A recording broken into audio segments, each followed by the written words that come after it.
Hello and welcome to Real Estate Today. My name is Ed Cox and my co-host is Maria Babicki, and we're both real estate agents here in Simsbury, and we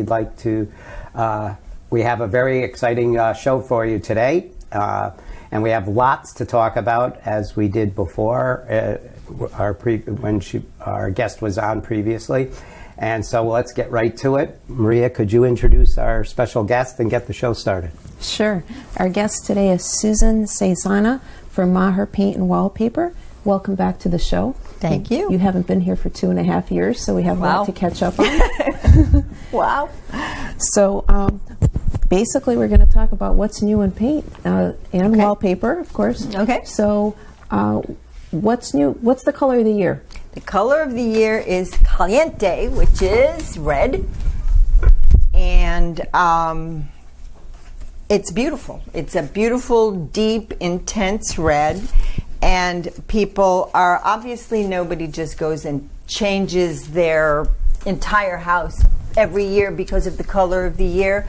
But there are lots of people who are just trying to introduce a little bit of that into their home, whether it's a feature wall or a piece of furniture.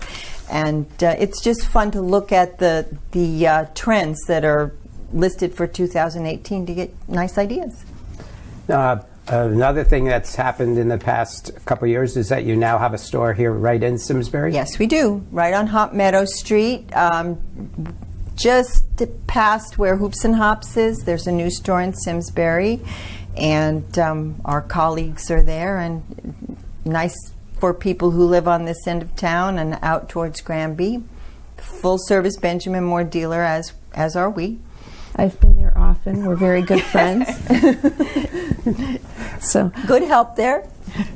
Well, the one thing about the proximity to the new store there is that Maria doesn't have to put as many miles on her car. Maria is a big fan of paint, and I've seen in her trunk that she has the Benjamin Moore color wheel. I like that on hand as a personal personal item. So that was very advantageous for you to open it for her. Well, thank you. Now, we love bright colors, but in our business, as you know, I mean, with staging, you're trying to neutralize things. Right. So frequently what we get asked is what color should, is best for space.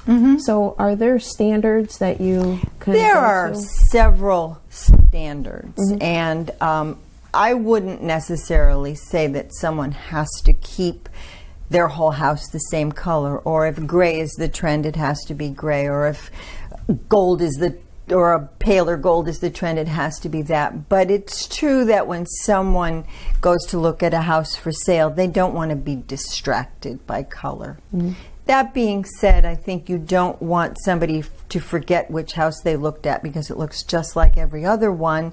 So I don't think it's a bad thing to pick a little powder room to do some drama, or something where people can see the possibility in the whole house, but there's something that sets it apart. Okay. As far as neutrals, where do you think the trend is going? Because we've been kind of stuck in gray for a little while. And around here, there's still very gray. The East Coast is a little slower to pick up trends than the rest of the country, but honestly, there's an awful lot of just white going on out there too. I know you know if you're looking at the kitchen and bath design magazines and things, white on white, white on white. You also have to take into account where we are. We don't have floor plans like some of the more contemporary homes in other parts of the country. People have colonials and capes where sometimes it doesn't make a whole lot of sense to just paint the whole thing white. It looks a little unfinished. So there's always a tasteful range of color that you can use that wouldn't be offensive to anybody, who can then come in and make it whatever they want. Okay. So if somebody had a deep, dark colors in a room, and they were thinking about selling, what would you recommend? I guess it would depend on the room. What I would ask is what permanent pieces are there that are remaining in the room. flooring, countertop? Are they planning on painting the trim? Is the trim painted or stained? Is there a carpet? And then make something that's fairly seamless with all of that. And then if there's a wall or an area or, as I said, a little powder room that has some bright color, I don't think that there's a huge problem in leaving that, as long as you don't walk into this totally noisy environment that makes you not know what you're looking at. Now, as far as trim, because one of the projects I recently took on was I painted stain trim. What do you recommend for trim as far as, because you could go with a bright white, you could go for a more creamy color? Personal preference. I like bright white. That's what I have in my house. But a lot of people don't like that bright white. There are, I don't know, at least a half dozen colors that take the edge off the white. Like there's a white dove, there's cloud white. There are several colors that are not quite so bright, but don't go all the way to cream, which makes it easier, for instance, to pair with like a pale cream wall or pale yellow, because then you don't run the risk of having the trim look dingy. But other than that, if you are doing stronger colors, there's no reason in the world why you can't do a creamier trim, or in many cases, a darker trim. Just this is an old building we're in, and the trim around the windows and doors is darker than the wall. That looks nice too. Okay. And if someone were to decide that they wanted to take their stained trim and take it to all light, the time. Yep. Okay. What would be the steps? Light sanding, tack rag it to get all the grit off. And by light sanding, I don't mean you have to sand off the stain, but you do have to give a little texture to the surface. Get off the grit with a tack rag, prime it. There's a product called Fresh Start Primer that's 100% acrylic, low VOC primer that covers beautifully, that sticks to almost anything, and then you can go over it with whatever paint color you choose, and we can tint the primer for you too. Is that what you used? When I you did use Fresh Start, and that is my favorite. It's the Benjamin best. Yeah. She had a Facebook status. She had it on Facebook because they really have come a long way. I've been at Maher's for 30 years, and when I first started there, it was on trim, on doors, on cabinets, oil primer, oil top coat. But even back then, all of the research has been going into the water-based low VOC products. That was simply the way the industry was moving, and they've just really gotten it down to where they're every bit as good as the oil now. I was guided into Kills originally, and I felt the difference. Not that Kills is a bad product; it's a very good product. But I felt the difference for stain was just night and day with this Fresh Start. Yeah, it's a nice product, and then of course then you don't have to smell the solvents for days, and you don't have to worry about allergies in children, and it's a real user friendly, effective product. Since you were just speaking of the VOCs, do you feel that the paint is just as good? I think it's better. Really? I think what they've done with the pigments, in the past, not to belabor all this technical stuff, but in order to tint a can of paint, they had universal pigment. We would use the same pigment in both oil or latex products. So that pigment had a surfactant in it to make it emulsify, kind of like you're mixing mayonnaise or something like that. And those surfactants, when, for instance, in a steamy bathroom, could leach out and cause a little dripping. You could scrub a wall and you would maybe see a darker color on your sponge. The new low VOC waterborne products have waterborne pigments that really are kind of encapsulated in the paint vehicle itself, so that it's more stable, it's more fade resistant, and it covers better. So I would, given a choice between old school and new school, I would take the newer products. They do dry faster, so there's a little learning curve when you're painting if you're used to doing things a certain way. But once once you realize that you don't want to go back and try to back brush it when it's still a little sticky because it'll get ropey looking. But once you realize, you just have to leave it alone, let it dry, which doesn't take very long at all. It's an advantage right across the board. Yeah, I've just had that happen to me. We all have. Yeah, it was already dry. I mean, I walked out of the room and I came back, and and then you see a little whoops. I should have finished that wall before I stopped. What about like as far as the finish, whether it's matte or flat? What the difference between flat and matte is that matte is more washable. If you have a wall painted with flat paint and you put matte on it, you would probably notice a very, very slight difference in shine. But most people will opt for the matte finish because of the washability, or an eggshell finish, which has a little bit more shine. Especially in a low light area, you might want something a little shinier just to capture a little more light. And the flat, the flattest of them all is just very forgiving if you have imperfections in the wall, as long as you don't have to scrub it. Is this new product down here? Is that this is Century? This goes off into a whole new product. This is all factory made in small batches. We don't tint this. This comes to us tinted and sealed. It's a very flat, almost feels like a velvety fabric finish in these really saturated colors. They're just want me beautiful. to hold that up? Yeah, you can, sure. And they cover beautifully. They're a heavier bodied paint, and they're not necessarily for a damp area like a powder room or like a full bath or anything, but just these really beautiful, dramatic, velvety colors that are just beautiful.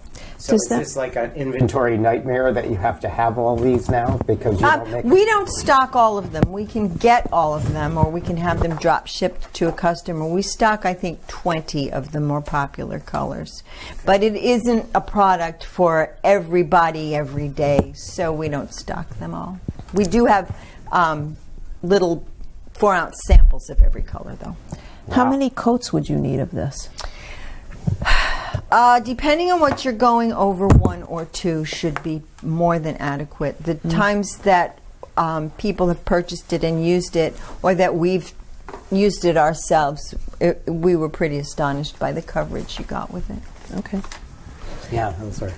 Now, when you buy paint and say you're not finished with a gallon and you might want to use it again, how long could that last if you close it properly? If you close it well, keep the rim clean or clean it off, close it well, and keep it someplace, especially with the water-based products where it won't freeze, it's pretty indefinite, except that the more empty the gallon is, the more air gets in it, which means that it can get a little bit crusty or rust on the can. I've sort of taken to storing mine upside down to try to eliminate some of that. But if you can put it in a smaller container, say you have this much left in a gallon, buy a quart container and keep it in a smaller container with less air, you're better off. I just tried to use a gallon that I only had and I stirred the heck out of it. Well, bring it in, we'll shake it. Sometimes the shaking is more effective than the stirring, but sometimes there's just a lot of air that's gotten in it over time. Yeah. And if it freezes, it's not something that can be brought back again. It gets curdled looking and kind of hard and awful. Yeah, I wanted to use it because I didn't need much. We'll shake it up. We'll figure it out. Okay. Now, I found your store very helpful with brushes and helping me pick the best choice for the application.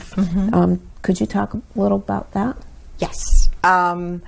Yes, and in both of our stores, all of us who work there kind of love the process, and we like to paint, and we have painted. So it's easy to give you a favorite brush. My favorite was the Picasso. The Picasso, I love it. I like the little round stylus, but everybody's hand size is different. Everybody's project is different.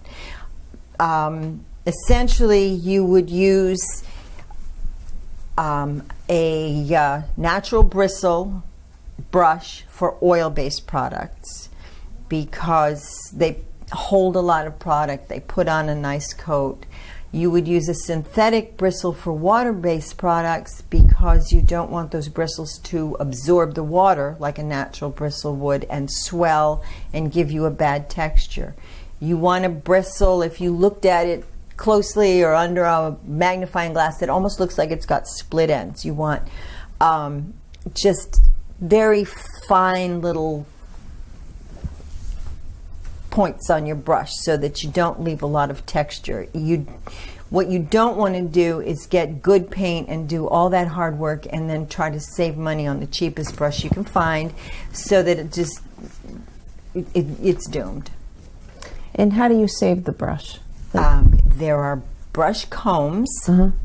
So what I usually do is I'll wash out my brush with dishwashing detergent and water, take a brush comb and comb the extra paint out of it. And you sell these? Yes. Yeah. You want to try, when you're dipping your brush, not to dip it all the way up to the ferrule, all the way up to the metal. You don't want to get that all gummed up with paint. And you want a brush that holds enough paint so that rather than dabbing at something, you can really let it flow out. It should make a nice enough edge so that with a reasonably steady hand you can get a decent line and without boingy little bristles hanging out. Wash it, comb it, and then either put it back in the cardboard that it came in, or if you don't have that anymore, while it's still damp, kind of fold paper or something around it to keep its shape. Hang it so that you can store it and it's not resting on its bristles, and it should last a good long time. Okay. Yeah, the other project that I think people are undertaking, not just to sell their house, but is to change their kitchens and paint kitchen cabinets. I did it myself. And I would have to say that that's on my 100 list to do at my house someday. What would you say to someone who's thinking about doing that? First of all, paint pyramids. Saved my life. What you want to do, obviously, is you take off your doors.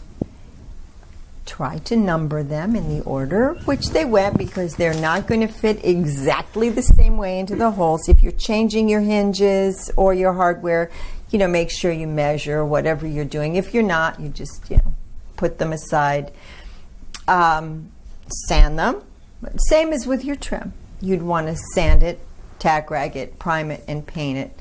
What I did, because I was doing it inside and in a hurry, because that's just how I roll, there are these pyramid-shaped plastic things.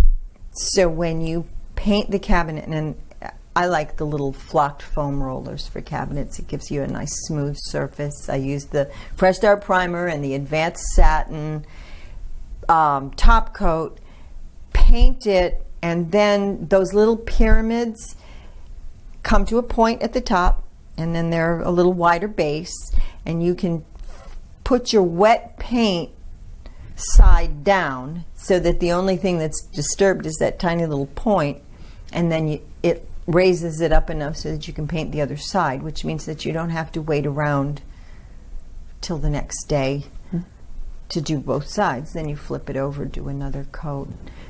And then in terms of whatever shape your cabinet, some cabinets, if there's a raised panel, you may need a little brush to go into the panels. You can almost always use the rollers for most of it to get a nice smooth finish more quickly, and then just night and day when it's done. That flak roller is just as good as like a spray finish. It looks similar to that. It looks similar to that.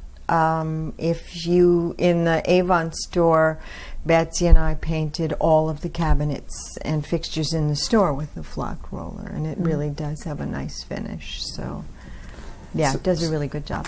Like, that's the whole fear I have of doing it, is that it's going to come out crummy and then I'll have to buy a new kitchen. So no.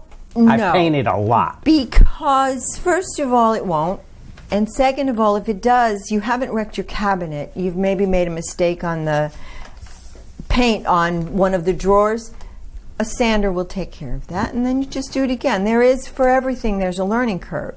So if by the time you get to the last door, you wished you'd done the first one that way, just go back and sand it and do it. Okay. It's, it's a coat of paint. So that's why, and the more you hate the cabinets you have, the easier it is to, Right. to just say, let's do this. But how far do you think you should take it with the cabinets, okay? Especially if, you'd like to sell the home. So if they're completely stained and it's a dark stain, would you go inside? Would you do like the sides of the drawers? Yes, do the sides of the drawers so that when it's pulled out, it doesn't look undone. Yeah. Either do the sides of the drawers or don't do the sides of the drawers. Don't do like an inch. Yeah. Because that just looks silly. I think... Well, what I did was I did the faces of the boxes and both sides of the doors. I didn't do the insides of the cabinets. I did do the sides of the drawers, and one cabinet I painted the inside a color just for fun. Depends. If the insides of your cabinets are nice and clean and they look good, then you can leave them. If they look kind of shabby and dirty, then by all means paint them. Yeah. Now, a friend of mine has been considering this, and she has oak. And I know when you paint oak, you can still sort of see the grain of the wood. What would you do in that case? Either learn to love the grain of the wood, Yeah. or there is a product called paste wood filler or wood grain filler that is kind of like a relatively heavy polyurethane that sands really easily. And so what you do is you put that on it, you let it dry, you sand it, and that fills in all those little pinholes and all that grain, at which point you have a nice smooth finish to prime and paint. And it just makes it just as smooth as you might want it to be. So what do you think? Are you gonna go for it? Yeah, it's on my list of things to do. I've seen it both ways. I have no objection to the grain in the oak, but if you do, it's not difficult to fix it. I think we should have another show at Ed's house and do a before and after. Right, exactly. Right. Now, the other thing that I've seen, and is when somebody's listing their house, and I've noticed it in a couple homes, is people have gone to they've painted their basement floors, and is that an easy task? Would you say? It can be. Yes, there's a floor and patio paint that's water-based, that is easy enough to just roll onto a clean, dry basement floor. Right. There is no such thing as a paint that's going to stop leaking on a floor. There are paints that you can use on walls that'll stop some leaking, but not on a floor. It'll just lift it off. So if it's clean and dry, then yes. If you have a moisture problem, you need to address that first. Okay. We don't have that much time left, and I want to make sure we cover wallpaper because that's such a neat punch to put into a room. Can you give us some ideas of what? Yes, I can actually, and it's interesting because there are so many ways to go with wallpaper. Either very dramatic and, for instance, the grass cloths, which are still really popular. Let's get some grass cloth up here. Either this is actually grass cloth, although it's printed. It has like a foil. It has a little reflection. It has a pattern, and this also is grass cloth, which you can see comes in just about any color you might possibly want. Wow. Grass cloth, little texture is still extremely popular. Bold patterns for a feature wall. Again, same as the paint. You want to do a little feature wall, you can really make a huge statement. The other thing that's fun is there's an awful lot of this whole farmhouse chic, repurposed looking stuff online. And sometimes people don't really want to commit to a construction project to make it look like they have shiplap or whatever else it is. And so it's always easy enough. Well, here's like a tin ceiling looking paper. And it looks raised, and it isn't. It's just wallpaper. You'd put that on a ceiling? You could put it on a ceiling or on a wall. Okay. If you want to do that industrial look and you don't really feel like going and putting steel on your walls, I love you that. can do that. Could that be a backsplash? It sure could. It could be anything you wanted. And then the weathered wood or the shiplap. And it's a nice way to sort of... Sure. It just feels like paper. But it's a nice way to give a little nod and a wink to what's really trendy without committing to it forever. Because we all like to, you know, be a little bit on trend, but sometimes it's just not practical to tear things down and do a By the time big I decide construction by the time I decide to do it, it's been 5 years out of date. Well, exactly. So, but this is a fun way to get it done, and they also, you know, people use them for behind a bookcase or something like that, just for a little fun. I wish you didn't show me that steel thing, because I like that. Yeah. Just wait to see what's out there. And we also have window treatments here that you sell. So you really sell everything. I mean, and now also, The Simsbury store doesn't have the window treatments or Okay. the wallpaper, but they certainly could direct you to us, and we do. You'll notice with the window treatments, for the most part, we carry all Hunter Douglas. They've eliminated the cords as much as possible. Mostly, I think, initially for child safety, but then you look at it and it's just nicer looking without all the strings hanging down. So most of the treatments are cordless, and most of them are cleaner, simpler. There's not a whole lot of... do you have that backwards? Yes, you do. Yes, All I right. do. There's not a lot of ruffly stuff going on anymore. Everything is clean and simple and functional, and it just makes it a lot nicer. You have to close it to roll it up. And up it goes, out of the way. Well, I think we're just about out of time, but thank you so much for coming, and I just want everybody to know all the products you do carry. So you do carry chalk paint. Yes, we do. And you told me you have everything to refinish furniture and wood stains. Yes, and you know, I mean, not in kit form, but you know, that's not necessary. If you bring a picture of what you have and a picture of what you want it to look like when you're done, almost invariably we will get you there. Okay. And is there anything else you'd like to add? Yeah, I would just, you know, the more projects people bring us to do, the more fun the job is, so come on. Okay. Well, thank you. Thank you. And thank you, everyone, for watching our show again, and we'll see you next time. Thank you. you.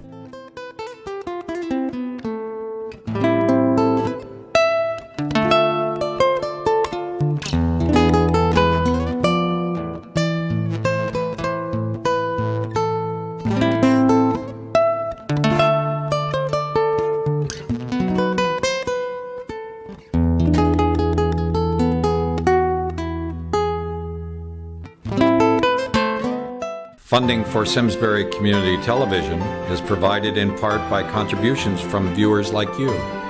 Thank you.